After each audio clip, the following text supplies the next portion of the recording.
حياك الله أخي كرم، وهذه رسالتك وصلتني وسوف أرسلها الأخ محمد حجازي بعون الله تعالى. أخونا كرم يقول: السلام عليكم ورحمة الله وبركاته. شيخ أحمد، كيف صحتك؟ طمنا عنك.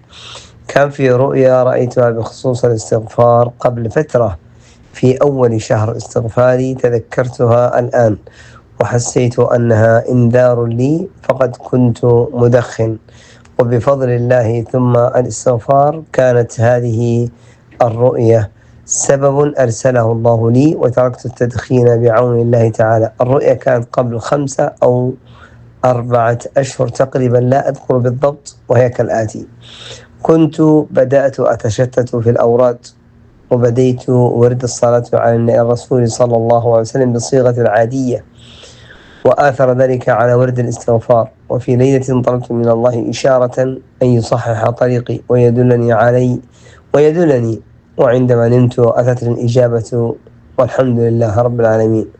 رأيت بين قوسين هذه الرؤية طبعا، قال: رأيت أنني دخلت مكان تقريبا مكتب، وفي أشخاص كأنهم بيشتغلوا وبيفرزوا في ورق، وكلهم تقريبا ما شاء الله في مسابح إلكترونية في أصابعهم، وأنا بتفرج عليهم.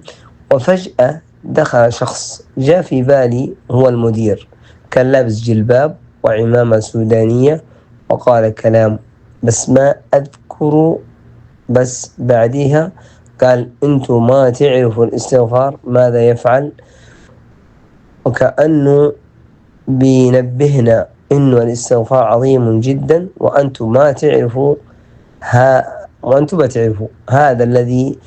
هذا اللي فهمته من لهجة الحديث.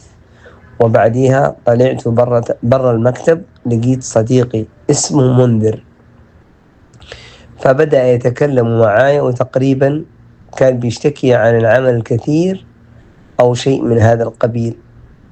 وبعدها سكت وبدأ ينظر خلفه، وكان في سيارة خلفه فيها شخصين بيدخنوا، وبدأ ينظر لهم بتركيز، وانتهى الحلم.